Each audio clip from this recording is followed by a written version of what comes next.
সরগরম বঙ্গ রাজনীতি, পাখির চোখ বিধানসভা নির্বাচন। দুর্গাপুরে বক্তব্য রাখছেন বিরোধী দলনেতা। বঙ্গের এই ভূমিতে এবং দুর্গাপুরে আমি আমার অন্তর থেকে স্বাগত জানাই। উপবিষ্ট আছেন আমাদের সর্বভারতীয় সাধারণ সম্পাদক। আমাদের সঙ্গে গত 3 বছর, যাকে আমরা সকাল থেকে সন্ধ্যা সঙ্গে পাই, মাননীয় সুনীল বনসালজি। আমাদের রাজ্য সভাপতি সুবক্তা, কয়েক দশক ধরে এই আদর্শের জন্য লড়ে যাচ্ছেন রাজ্যসভার সাংসদ শ্রমিক ভট্টাচার্য দাদা। আমাদের মধ্যে বিহার সরকারের মন্ত্রী, আমাদের প্রভারী মঙ্গল পাণ্ডেজি রয়েছেন সহপ্রভারী আইটি প্রমুখ অমিত মালভিয়াজি আছেন, প্রাক্তন রাজ্য সভাপতি, প্রাক্তন সাংসদ। আমাদের সঙ্গে গত 3 বছর, যাকে আমরা সকাল থেকে সন্ধ্যা সঙ্গে পাই, মাননীয় সুনীল বনসালজি। আমাদের রাজ্য সভাপতি সুবক্তা, কয়েক দশক ধরে এই আদর্শের জন্য লড়ে যাচ্ছেন রাজ্যসভার সাংসদ শ্রমিক ভট্টাচার্য দাদা। আমাদের মধ্যে বিহার সরকারের মন্ত্রী, আমাদের প্রভারী মঙ্গল পাণ্ডেজি রয়েছেন সহপ্রভারী আইটি প্রমুখ অমিত মালভিয়াজি আছেন, প্রাক্তন রাজ্য সভাপতি, প্রাক্তন সাংসদ সম্মানীয় দিলীপ ঘোষ।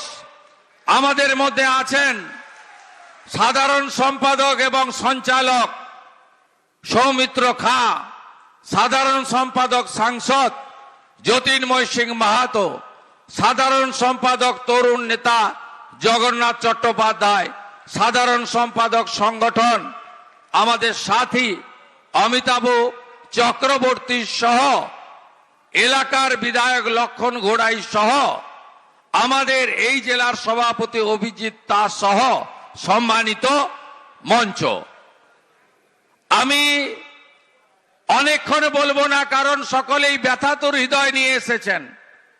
সকালবেলায় টিভিতে, মোবাইল ফোনে ভেসে এসেছে আমাদের শরিক, আমাদের সাথী, মহারাষ্ট্রের অত্যন্ত শক্তিশালী নেতা উপমুখ্যমন্ত্রী অজিত পাওয়ার যে আমাদের সঙ্গে নেই, তার বিদেয়ী আত্মার অমরত্ব প্রার্থনা করি। আরো হৃদয়টা ব্যথিত হয়ে আছে মমতা বন্দ্যোপাধ্যায় এবং তার প্রশাসন গোটা পশ্চিমবঙ্গকে যৌতুকগৃহে পরিণত করেছেন। তাই পূর্ব মেদিনীপুর জেলা, পশ্চিম মেদিনীপুর জেলা এবং উত্তর 24 পরগনা জেলার 11 জন এখন অবধি দেহ শনাক্ত হয়েছে আনন্দপুরে। তারা খেতে গেছিলেন, ডেকোরেটরের কাজ করতে গেছিলেন। এখনো পর্যন্ত আরো 21 জনকে পাওয়া যায়নি। 17 জন মিসিং ডায়েরি করেছে। আমরা সবাই, আমাদের সভাপতি কালকে বলে দিয়েছেন, পুরো বিজেপি পরিবার এদের পাশে আছে, এদের সাথে আছে। তাই আমরা এমন একটা সময়ে পূর্ব ঘোষিত এই কর্মসূচি করছি। এই কর্মসূচি খুব গুরুত্বপূর্ণ। আমাদের সভাপতি দায়িত্ব নিয়ে প্রথম পশ্চিমবঙ্গে তার রাজনৈতিক সফর গতকাল শুরু করেছেন। বিমানবন্দরে আপনারা উচ্ছ্বাসের সঙ্গে ভারত মাতা কি জয় বলে তাকে স্বাগত জানিয়েছেন। কমল মেলাতে, যেখানে বাংলার হারিয়ে যাওয়া গৌরব ফিরিয়ে আনার জন্য, ডক্টর শ্যামাপ্রসাদ মুখার্জির স্বপ্ন পূরণ করার জন্য, বিশ্বকবি রবীন্দ্রনাথ ঠাকুর থেকে ঋষি বঙ্কিমচন্দ্র, সকলের তার যে মর্যাদা, তার যে গরিমা বাংলার, তাকে আবার নতুন জায়গায় তুলে নেওয়ার জন্য আমরা কমল মেলাতে মাননীয় সভাপতির বক্তব্য শুনেছি।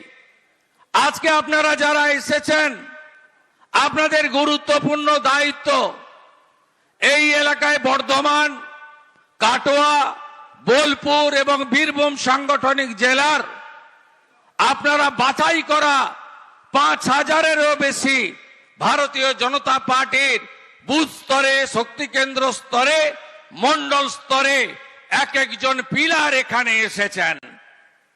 আপনাদের যে কাজটা প্রথম করতে হবে, শক্তি কেন্দ্রের সব বুথকে জেতাতে হবে। এবং যেটা বিজেপির পুরনো স্লোগান, আজকে আমি আপনাদের মুখ থেকে উচ্চারিত করতে চাই, মেরা বুথ, মেরা বুথ, মেরা বুথ, মেরা বুথ, মেরা বুথ। বুথ জিতাতে হবে। আমি যে বিরোধী দলের নেতা, আমি আপনাদের সামনে দাঁড়িয়ে বলছি কেন?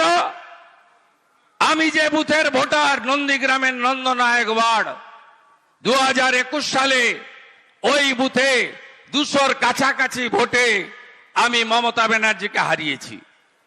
ওই বুথে 2023-এর পঞ্চায়েতে ভারতীয় জনতা পার্টি পদ্ম চিহ্ন নিয়ে আমার এক বোন জিতেছে। ওই বুথে 2024 সালে ভারতীয় জনতা পার্টির তমলুকের প্রার্থী অভিজিৎ গাঙ্গুলি প্রায় 200-র কাছাকাছি ভোটে তৃণমূলের থেকে এগিয়ে আছে। তাই বুথ যদি মজবুত করতে পারি, শক্তি কেন্দ্রকে যদি জেতাতে পারি, তাহলে এই নির্বাচনে আমরা জিতব। আপনাদের অনেক ত্যাগ তিতিক্ষা, আপনাদের দেখেই আমি 20 সালে 6 বছর আগে দলে এসেছি। 19-এর নির্বাচন, 21-এর নির্বাচন, 24-এর নির্বাচন, এই ভারতীয় জনতা পার্টির দেবতুল্য কার্যকর্তা আর বাংলার যে জনগণ যারা কংগ্রেসকে দেখেছে, কংগ্রেস টেস্টেড এবং রিজেক্টেড, সিপিএম কে দেখেছে টেস্টেড এবং রিজেক্টেড, তৃণমূল টেস্টেড এবং উড বি রিজেক্টেড। দুর্গাপুরে যখন সভা করছেন বিরোধী দলনেতা শুভেন্দু অধিকারী, তখন নীতিন নবীন, সর্বভারতীয় সভাপতি বিজেপির, তিনি প্রথমে বঙ্গে এসেছেন। দায়িত্ব পেয়ে প্রথম বঙ্গ সফর তার। দফায় দফায় সাংগঠনিক বৈঠকে বিজেপি সর্বভারতীয় সভাপতি, সকালে ভিরিঙ্গি কালী মন্দিরে পুজো নীতিনের, দুর্গাপুর রানীগঞ্জে সাংগঠনিক বৈঠকে নীতিন নবীন। দায়িত্ব পেয়েই নীতিনের নজরে বাংলা।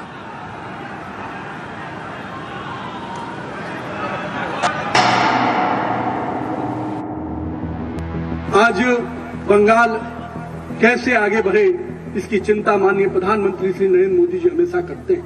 2047 में अगर हम भारत को विकसित भारत बनाना चाहते हैं, तो निश्चित रूप में बंगाल को भी विकसित बंगाल बनाने के बाद ही हम इसमें सफल हो पाएंगे।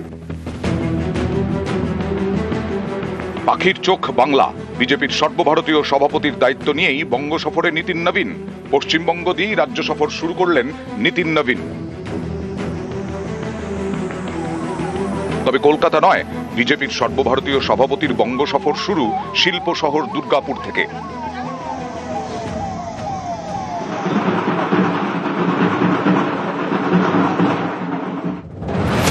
মঙ্গলবার দুর্গাপুরের অন্ডাল বিমানবন্দরে নামে নীতিন নবীনের বিমান।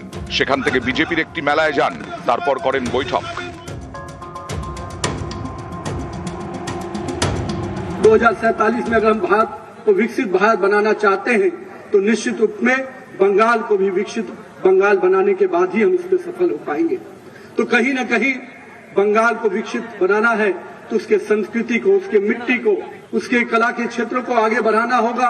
युवाओं को रोजगार के साथ, युवाओं को नए अवसर के साथ आगे बढ़ाएं, साथ ही साथ युवाओं को सही दिशा में लेके चले। মঙ্গলবার রাতে দুর্গাপুরেই রাজ্য বিজেপির কোর কমিটির সঙ্গে বৈঠক নীতিন নবীনের। বুধবার সকালে ভিরিঙ্গি কালী মন্দিরে পুজো দেবেন, তারপর দুর্গাপুরে কর্মী সম্মেলন। দুপুরে রানীগঞ্জে বৈঠক বিজেপির আসানসোল সাংগঠনিক জেলার কর্মীদের সঙ্গে। দুর্গাপুর, আসানসোল, রানীগঞ্জ চিরদিন হচ্ছে শিল্পের ক্ষেত্র। আজ ধীরে ধীরে ঠান্ডা হয়ে যাচ্ছে, তো সেই জন্য এখান থেকে শিল্পের পুনরুত্থান হোক, এটা আমরা চাই। 26-এর মহারণের আগে বাংলার মাটির হাল বুঝে নিতে চাইছেন বিজেপির নবীন সভাপতি। রাজ্যের কোন অংশে দলের সংগঠন কেমন, জমি কতটা মজবুত, কোথায় কতটা জোর দেওয়া দরকার, সেই জল মাপতে চাইছেন তিনি। নীতিন নবীন জি আর মাত্র ৪৫ বছর বয়সে বিজেপির সর্বভারতীয় সভাপতি হয়েছেন নীতিন নবীন। কয়েক দফায় বিধায়ক এবং বিহারের মন্ত্রী হয়েছেন। তবে নীতিনের ইউএসপি তার সাংগঠনিক ক্ষমতা। ছত্তিশগড়ে বিজেপির সাফল্যের মূল কাণ্ডারি বলা হয় তাঁকে। এহেন নীতিনের কাঁধেই এবার বিজেপির ভার। দায়িত্ব নিয়েই বঙ্গ সফরে নীতিন বুঝিয়ে দিলেন ২৬-এ এটাই তার সবচেয়ে বড় চ্যালেঞ্জ।